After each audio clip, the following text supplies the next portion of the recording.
Varicose veins కి సరైన చికిత్స కోసం సంప్రదించండి ఎవిస్ హాస్పిటల్.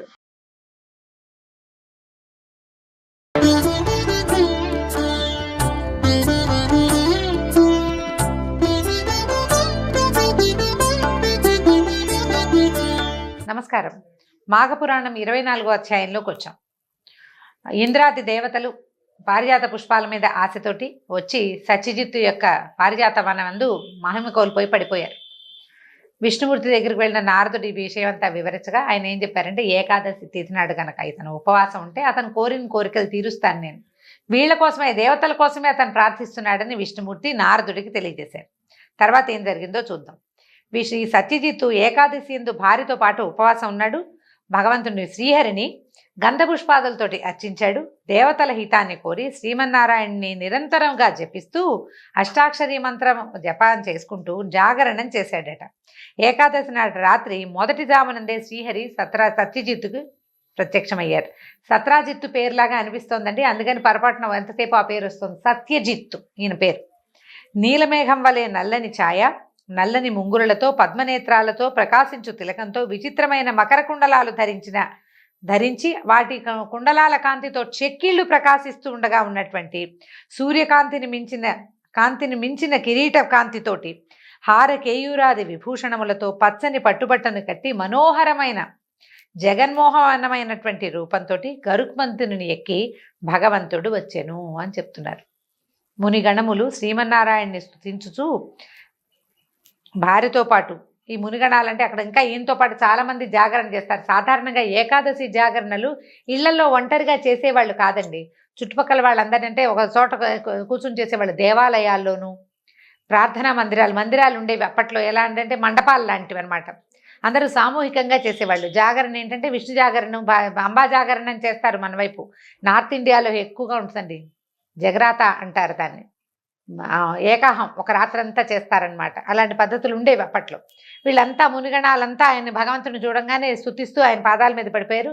భార్యతో పాటు శ్రీమన్నారాయణ్ణి పాదాల మీద పడ్డాడు ఈ సత్యజిత్తు.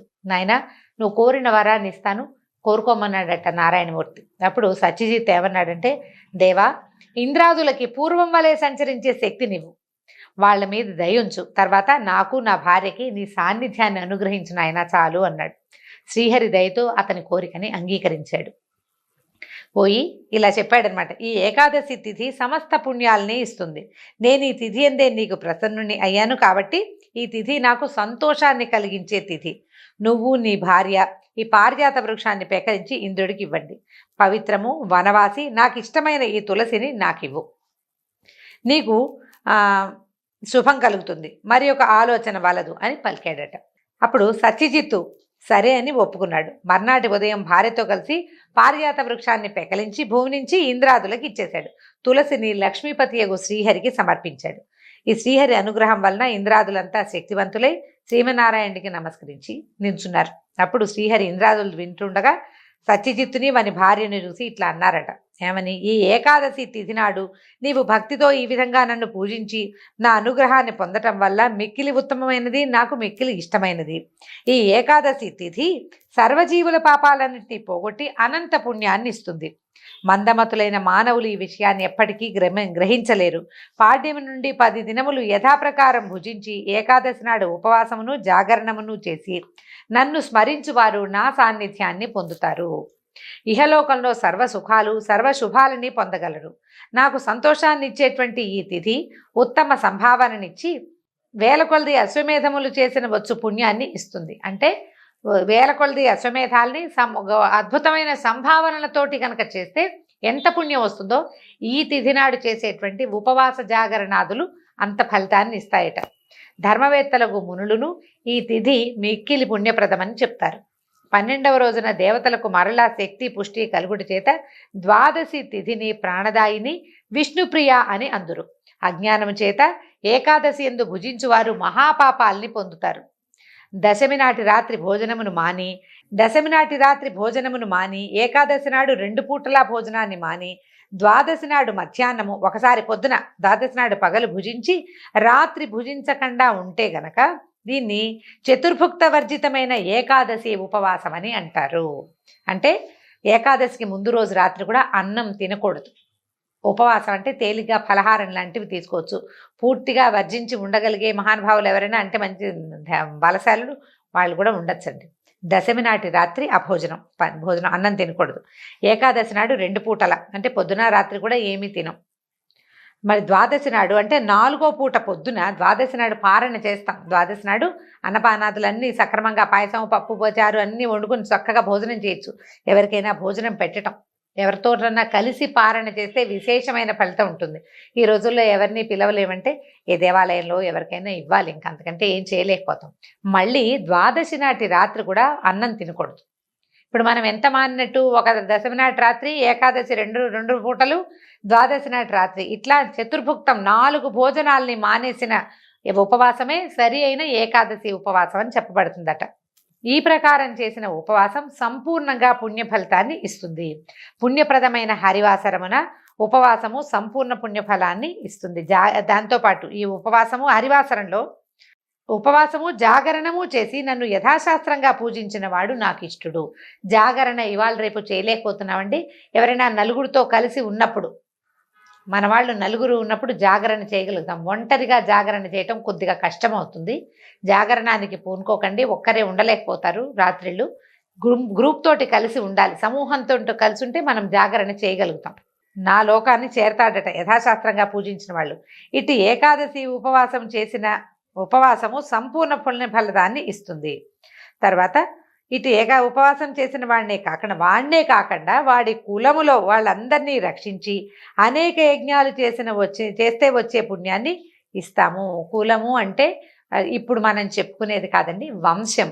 వాడి వంశంలో వాళ్ళకి ఒకడు ఏకాదశి వ్రతాన్ని సాంగంగా సక్రమంగా గనక ఆచరిస్తే అతని పితృదేవతలు తరిస్తారు. రాబోయే తరాల అందరూ కూడా హరిభక్తులై ఉంటారని చెప్పబడుతోంది.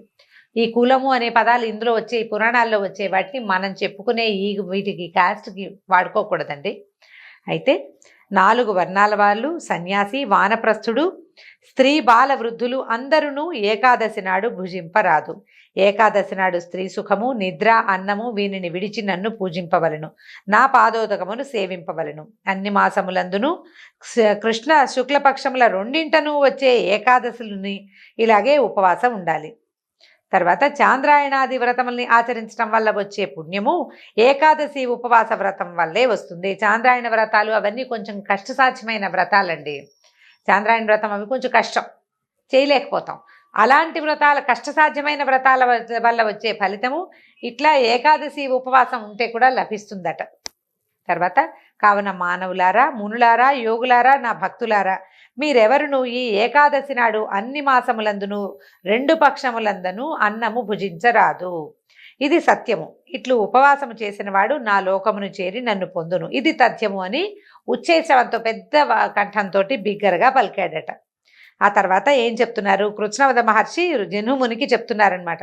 శ్రీమన్నారాయణుడు ఏకాదశి వ్రత విధానమును మహాత్మ్యమును వివరించి ఇంద్రాదులతో ఇట్లా నేను మీరు ఈ పారిజాత దివ్య వృక్షాన్ని తీసుకుని మీ నివాసమైన స్వర్గానికి వెళ్ళండి అన్నాడు. ఇంద్రాదులు శ్రీహరి చెప్పినట్టుగా ఈ వృక్షాన్ని తీసుకుని స్వర్గానికి వెళ్ళిపోయారు. వాళ్ళందరూ వెళ్ళిన తర్వాత తులసి శ్రీమన్నారాయణుడితోటి ఇట్లా అందిట, స్వామి, నీ పాదపద్మముల యందు ఆసక్తి గల నన్ను దయచూడుము. నాకు నీవు తప్ప మరి ఒక గతి లేదు. నేను నీ పాద సాన్నిధ్యాన్నే కోరుకుంటాను అని పలికిన తులసి మాటలను విని శ్రీహరి, భూమి యందు అమృతము వలన పుట్టిన తులసి, నీవు నాకు ఇష్టురాలము. నా వద్దకు రమ్ము, నిన్ను నేను హృదయమున ధరింతును. సందేహము వలదు. నీవు పవిత్రురాలవు, పవిత్రతను కలిగించుదానవు. పాపనాశినైన తులసి, దళములతో కలిగి ఉన్న నిన్ను చూచిన వారు గంగా స్నానము చేసిన వారు వలె పవిత్రులగుదురు. నీ దళములతో నన్ను పూజించువారు పునర్జన్మని పొందరు. అంటే జన్మరాహిత్యం వస్తుందన్నమాట. తులసి దళాలతో విష్ణువార్చన చేసిన వాళ్ళకి పునర్జన్మ ఉండదు. మనం దేవాలయాలకు వెళ్ళేటప్పుడు మన ఇంట్లో సాంగంగా అర్చన చేయలేమనుకుంటే వెంకటేశ్వర స్వామి గుడికి వెళ్ళేటప్పుడు మన ఇంట్లో ఎంచి పూజ చేసుకునే తులసి కాకుండా విడిగా కూడా తులసి కుండీలు పెట్టుకుంటాం కదా, తులసి మొక్కలు అవే పడేస్తాయి. మనం ప్రత్యేకంగా పెట్టక్కర్లా, పోషిస్తే చాలు.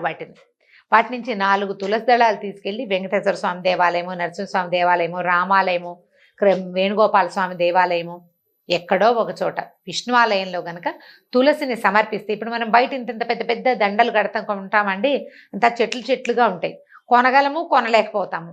వాకిట్లో ఉండే తులసి 4 దళాలు శ్రద్ధ భక్తి ఆ 2 కావాలి. గుళ్ళోకి వెళ్తున్నాము, కోసుకెళ్ళాలి. 4 దళాలు తీసుకుని పట్టుకుని గనక వెళ్తే దేవాలయంలో అర్చన చేస్తారా, అయ్యవారు ఈ తులసి దళాలతో అర్చన చేయండి అని ఆ దళాలు సమర్పిస్తే స్వామికి ఎంతో ఇష్టం. అందులో మన శ్రద్ధ తెలుస్తుంది. అట్లా ఆలోచించి చేసుకోవచ్చు.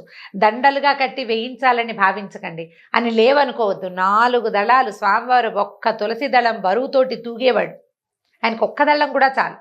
మనం ఇంట్లో కూడా అవకాశం ఉంటే తులసి దళంతో ఒక పూజ చేసుకోవటం, విష్ణువు ప్రతిమ కానీ ఒక ఫోటో కానీ ఉంటే ఒక తులసి పెట్టుకుని స్వామికి దండం పెట్టుకోవటం. దేవాలయానికి వెళ్ళినప్పుడు సాలంకృతమైన రూపం ఉంటుంది. ప్రతిష్ట కలిగిన చోట చక్కటి మంత్రంతో సాంగంగా పూజ జరుగుతుంది. అలాంటి చోట ఇస్తే ఇంకా విశేషమైన ఫలితం లభిస్తుంది అన్నమాట. అయితే ఏం చెప్తున్నారు, అమృతం నుంచి పుట్టింది కాబట్టి ఈ తులసి దళాల్ని మాలగా చేసి నా కంఠంలో సమర్పించిన వారు అంతులేనంత కాలము నా లోకమున ఉండి నాలో ఐక్యమవుతారు. మనం దండలు సమర్పిస్తే ఇంకా అమోఘంగా ఉంటుందట. నిన్ను తమ ఇండ్ల ఎందు కానీ తోటల ఎందు కానీ పెంచువారికి ఏ పాపాలు అంటవు. ప్రాతకాలమున నిద్రలేవగానే నిన్ను చూసి నమస్కరించిన వాడు ఆ దినమున ఆ రోజున సర్వ సుఖాలని పొందుతాడు. చిన్న శ్లోకం చెప్తున్నారండి. తులసి శ్లోకం అందరికీ తెలిసే ఉంటుంది, చెప్దాం. యన్మూలే సర్వతీర్థాని యన్మధ్యే సర్వదేవతా యదగ్రే సర్వవేదాశ్చ తులసి త్వాం నమామ్యహం. ఈ శ్లోకం చెప్పుకుంటూ తులసికి కాసిన నీళ్ళు పోసి దండం పెట్టుకోవచ్చండి. అది చాలా మంచిది, విశేషమైనది. చిన్న శ్లోకమే, కొద్దిగా 2-3 సార్లు వింటే మీకు వచ్చేస్తుంది. ఈ శ్లోకాన్ని చదివి నమస్కరించాలి. తులసి దళాలతో నీటిని తమ శరీరంపై చల్లుకునేవాడు అపవిత్రుడైనను పవిత్రుడగును. నీ కుదురు మొదటిలో అంటే చెట్టు యొక్క మొదట్లో ఉన్న మట్టిని తిలకంగా నుదుటి మీద ధరిస్తే సర్వసుఖాల్ని పొందుతాడు. యక్షరాక్షస పిశాచాదుల వల్ల వాటికి ఏ బాధ ఉండదు. తర్వాత అమృత సంభవ అయినటువంటి అమృతం నుంచి పుట్టిందట తులసి చెట్టు. అదే కదా మనం చెప్పుకున్నాం. నిన్ను లక్ష్మితో సమానంగా భావిస్తానని చెప్తున్నాడు విష్ణుమూర్తి. నువ్వు లక్ష్మి ఎంత ప్రత్యేకమైనదో నాకు హృదయస్థగా ఉంటుంది, హృదయంలోనే ఉంటుంది, నిత్యానపాయిని లక్ష్మీదేవి. అలాగే నిన్ను కూడా అదే విధంగా భావిస్తానని విష్ణుమూర్తి తులసికి చెప్పాడట. ఇన్ని వరాలు ఇచ్చాడు తులసికి. ఇచ్చేసరికల్లా తులసి దళాలను, కాండాలను, శాఖలను అన్నిటినీ శుభప్రదములైన తన మృదువైన చేతులతోటి తాకాడు, ముట్టుకున్నాడట చెట్టుని, తులసి చెట్టుని విష్ణుమూర్తి. ముట్టుకునేసరికల్లా చక్రధారి స్పర్శ వల్ల తులసి మరింత కాంతిని, పవిత్రతని పొందింది. అప్పుడు ఆ తులసి మనోహరమైన పవిత్రమైన స్త్రీ రూపాన్ని పొంది శ్రీహరి అంశని పొందింది. మాయావి జగదీశ్వరుడు అంటే మాయావి జగదీశ్వరుడు అయిన శ్రీహరి లోక సంరక్షణార్థమై తులసిని నియమించను. శ్రీహరి ఎడమ చేత్తో తాకబడిన భాగము కృష్ణవర్ణమై కృష్ణ తులసి అని పేరు పొందెను. ఆ వైపున ఉన్న ఇతర వృక్షములను తులసి సాన్నిధ్యములచే పరమ పవిత్రములయ్యను. తులసి ఉన్న ప్రదేశము పాపములను పోగొట్టును. అప్పుడు శ్రీహరి సత్యజిత్తును చూసి, నీవు నాకు పూజ చేసి బ్రాహ్మణ సమారాధన చేసి నువ్వు నీ భార్య భుజించండి నాయన అంటే 11 రోజుల నుంచి ఉపవాసం ఉన్నాడు కదా సత్యజిత్తు, అతని భార్య దేవతల కోసం భోజనం చేయమన్నారు. అట్లాగే ఈ సత్యజిత్తు ఏం చేశాడు, ఈ భగవంతుడైన శ్రీహరిని పూజించి బ్రాహ్మణులకి భోజనం పెట్టి తను భార్య కలిసి భోజనం చేశారు. ఈ రకంగా ఈ వ్రతం పూర్తి చేసినటువంటి ఈ సత్యజిత్తుని అతని భార్యని భగవానుడు గరుడారూఢుడై తులసితో సహా ఈ సత్యజిత్తుని అతని భార్యని తనతో పాటు తీసుకెళ్ళాడట, విష్ణులోకానికి తీసుకెళ్ళిపోయాడు. తర్వాత ఇది ఏకాదశి వృత్తాంతం. ఏకాదశి తిథి అశ్వమేధ సహస్ర ఫలితాలను ఇచ్చిందని అర్థమైంది కదా అని జన్హు మహర్షికి చెప్తున్నారన్నమాట కృష్ణమధులు. అన్ని ఏకాదశుల్లోనూ మాఘమాసమందలి ఏకాదశి మరింత శుభప్రదము. ఈ నెలలో వచ్చింది, మనకు అవకాశం ఉంది. ఆనాడు ఉపవాసం ఉండి శ్రీహరిని పూజించి జాగరణ మంత్రానుష్ఠానము స్మరణము చేసిన వారు శ్రీహరికి ప్రీతిపాత్రులై సాలోక్యమును సాయుధ్యమును పొందురుదురు. బాగుంది కదా, విష్ణు సాయుధ్యము విష్ణు సాలోక్యము లభిస్తుందన్నమాట. ఏకాదశి నాడు ఉపవాసము, ద్వాదశి నాడు పారణ ముఖ్యము. ఎందుకంటే ఈ ద్వాదశి పారణకే మనం అమరీషుడి కథ చెప్పుకుంటాం. ద్వాదశి పారణ చాలా ముఖ్యమైంది. ఆనాడు బ్రాహ్మణులకు భోజనం పెట్టి యథాశక్తిగా గోదానము, భూదానము, వస్త్రదానము, సువర్ణదానము, సాలగ్రామ శీలాదానము మొదలగున్నవి ఉత్తముడైన బ్రాహ్మణులకు కానీ బహువిధంగా హితోహితంగా ఇవ్వగలిగితే మరీ మంచిది. ఇవ్వలేకపోతే ఒక్క బ్రాహ్మడికైనా దానం చేయటం మంచిదట. ఇలాంటి వాళ్ళు ఇహలోకంలో చక్రవర్తి అయి తుదకి శ్రీహరి సాయుధ్యాన్ని పొందుతాడు. ఇట్లాంటి పవిత్రమైన కథను వినేవారు శ్రీహరి కరుణాకటాక్షాన్ని పొంది విష్ణువును చేరుదురు. ఇది నిస్సందేహంగా ఈ మాట అక్షరాల నిజమని చెప్పి కృష్ణమద మహర్షి జన్హు మహర్షికి తెలియజేస్తారండి. ఈ విషయాన్ని సూత మహాముని మిగిలిన మునులకు తెలియజేస్తున్నారు. ఆ విధంగా మనం కూడా తెలుసుకుంటున్నాము. తులసి పూజ చేయటం పెద్ద పూజ విశేషంగా చేయలేకపోయినా, ఈ శ్లోకం చదువుకోలేకపోయినా రోజు స్నానం చేశాక ఒక చిన్న చెంబెడు నీళ్ళు తీసుకెళ్ళి తులసి చెట్టులో పోసి ఆ తులసి మీద పడ్డ నీళ్ళు ఒక్కసారి ఇట్లా పైకి ముఖం మీద నెత్తి మీదకి చల్లుకుని ఒక్క దండం పెట్టుకుంటే ఆ గాలి వల్ల మనకి ఆక్సిజన్ పెరుగుతుందండి. ఇలా పవిత్రమైన తులసి చెట్టును స్మరించడం వల్ల ఎన్నో శుభాలు జరుగుతాయని, జీవితం పాజిటివ్గా మారుతుందని ఈ కథల్లోనే చెప్పబడింది. వేలు వెంబడి కుదిరిన వాళ్ళు చేసుకోవచ్చు. ఇంతటితోటి ఈ అధ్యాయం సమాప్తం. రేపు మళ్ళీ కలుసుకుందాం. నమస్కారం.